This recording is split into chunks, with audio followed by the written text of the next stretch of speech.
Hi hello എൻ്റെ എല്ലാ കൂട്ടുകാർക്കും രഞ്ജു സ്മാർട്ടി മലയാളത്തിൻ്റെ മറ്റൊരു പുതിയ വീഡിയോയിലേക്ക് വീണ്ടും സ്വാഗതം. അപ്പോൾ ഇന്നത്തെ വീഡിയോ എന്ന് പറയുന്നത് +2 ഹ്യൂമാനിറ്റീസ് കഴിഞ്ഞിറങ്ങുന്നവർക്ക് ചെയ്യാൻ പറ്റുന്ന കുറച്ച് നല്ല കോഴ്സുകളാണ്, ഡിഗ്രി കോഴ്സുകളാണ്. അപ്പോൾ ഫസ്റ്റ് നമ്മൾ പരിചയപ്പെടുന്ന കോഴ്സാണ് BA ഇംഗ്ലീഷ് എന്ന് പറയുന്ന കോഴ്സ്. ഇംഗ്ലീഷ് സബ്ജക്റ്റൊക്കെ എടുത്ത് പഠിക്കാൻ ഇഷ്ടപ്പെടുന്ന ആൾക്കാർക്ക് തീർച്ചയായിട്ടും ഈ സബ്ജക്റ്റ് ചൂസ് ചെയ്യാവുന്നതാണ്. പിന്നെ BA വിത്ത് ജേർണലിസം ഒക്കെ ഉണ്ട്. അതൊക്കെ പഠിക്കുകയാണെങ്കിൽ നിങ്ങൾക്ക് ജേർണലിസം മേഖലയിലേക്കും പോകാം. അതല്ല നിങ്ങൾക്ക് ലിറ്ററേച്ചറുമായി ബന്ധപ്പെട്ട ടീച്ചിങ്ങും കാര്യങ്ങളും ഒക്കെയാണ് ഇഷ്ടമെങ്കിൽ തീർച്ചയായിട്ടും ഇത് നല്ലൊരു ഓപ്ഷനാണ്. ഡിഗ്രി കോഴ്സുകൾ പഠിച്ചിറങ്ങിയ ഉടനെ തന്നെ നമുക്ക് ജോലി കിട്ടണമെന്നൊന്നുമില്ല. കാരണം നമ്മൾ PG ലെവൽ കോഴ്സും കൂടി ചെയ്യണം, അല്ലെങ്കിൽ മറ്റെന്തെങ്കിലും പ്രൊഫഷണൽ കോഴ്സുകളും കൂടി ചെയ്യണം. BEd പോലുള്ള കോഴ്സുകളൊക്കെ ചെയ്താൽ നിങ്ങൾക്ക് ടീച്ചിങ് മേഖലയിലേക്ക് വേഗം തന്നെ കടക്കാവുന്നതാണ്. 2 ഇയർ BEd പ്രോഗ്രാമൊക്കെ ഉണ്ട്, അതൊക്കെ നിങ്ങൾക്ക് ചെയ്യാവുന്നതാണ്. അതല്ലെങ്കിൽ നിങ്ങൾക്ക് MA, MSW, ജേർണലിസം ഇങ്ങനെയുള്ള കോഴ്സുകളും പഠിക്കാവുന്നതാണ്. അടുത്ത കോഴ്സ് എന്ന് പറയുന്നത് BA എക്കണോമിക്സ് ആണ്, അതായത് സാമ്പത്തിക ശാസ്ത്രം. കുറച്ച് മാത്സിലൊക്കെ ഇൻട്രസ്റ്റ് ഉള്ളവർക്കും ഈ സബ്ജക്റ്റ് ചൂസ് ചെയ്യാവുന്നതാണ്. ഈ കോഴ്സ് കഴിഞ്ഞിറങ്ങുന്നവർക്ക് കൂടുതലും ചാൻസ് എന്ന് പറയുന്നത് ബാങ്കിങ്, അനലറ്റിക്സ് മേഖലകളിലേക്കാണ്.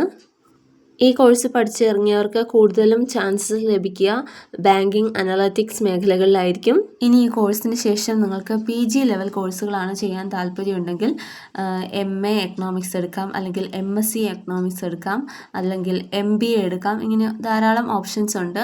ഫിനാൻസ് അനലിസ്റ്റായും അതുപോലെ തന്നെ മാർക്കറ്റ് അനലിസ്റ്റായും ഇൻവെസ്റ്റർ ബാങ്കിങ്ങിലും അതുപോലെ തന്നെ ഗവൺമെൻറ് സെക്ടറിലും ഒക്കെ നിങ്ങൾക്ക് ജോലിക്ക് കയറാവുന്നതാണ്.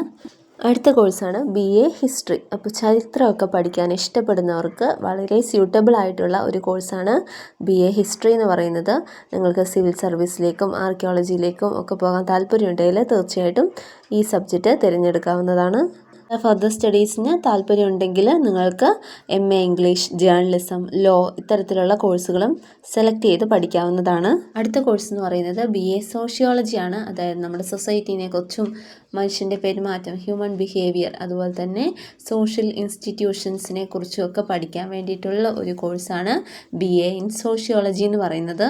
ഈ കോഴ്സ് കഴിഞ്ഞതിന് ശേഷം നിങ്ങൾക്ക് മുന്നോട്ട് പഠിക്കാൻ താല്പര്യമുണ്ടെങ്കിൽ MA ചെയ്യാം, MSW ചെയ്യാം, ലോ ചെയ്യാം, MBA ചെയ്യാം. ഇങ്ങനെ ഒരുപാട് ഓപ്ഷൻസ് ഉണ്ട്. സോഷ്യോളജിസ്റ്റായിട്ടും സോഷ്യൽ വർക്കറായിട്ടും ഹ്യൂമൻ റിസോഴ്സ് മാനേജറായിട്ടും ഒക്കെ നിങ്ങൾക്ക് ജോലി ചെയ്യാവുന്നതാണ്. അതുപോലെ തന്നെ വിവിധ സ്ഥാപനങ്ങളുണ്ടാവും, അതായത് NGOs, പിന്നെ എഡ്യൂക്കേഷണൽ ഇൻസ്റ്റിറ്റ്യൂഷൻസ്, മീഡിയ, ഇങ്ങനെ പലയിടത്തും ജോലി ചെയ്യാം. നെക്സ്റ്റ് കോഴ്സാണ് ബാച്ചിലർ ഓഫ് സോഷ്യൽ വർക്ക് അഥവാ BSW. ഇതും അത്യാവശ്യം നല്ലൊരു അടിപൊളി കോഴ്സാണ്. നിങ്ങൾക്ക് വിദേശത്തൊക്കെ പോകാൻ താല്പര്യമുണ്ടെങ്കിൽ തീർച്ചയായിട്ടും ഈ കോഴ്സ് പഠിച്ച് ഇതിൻ്റെ PG ലെവൽ കോഴ്സും കൂടി ചെയ്യുകയാണെങ്കിൽ ഒരുപാട് സാധ്യതകളുള്ള ഒരു കോഴ്സാണിത്.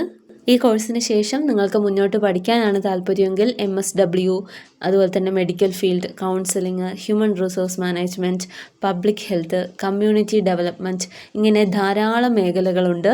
അപ്പോൾ ഇന്നത്തെ വീഡിയോയിൽ ഇത്രയും കാര്യങ്ങളേ പറയാനുള്ളൂ.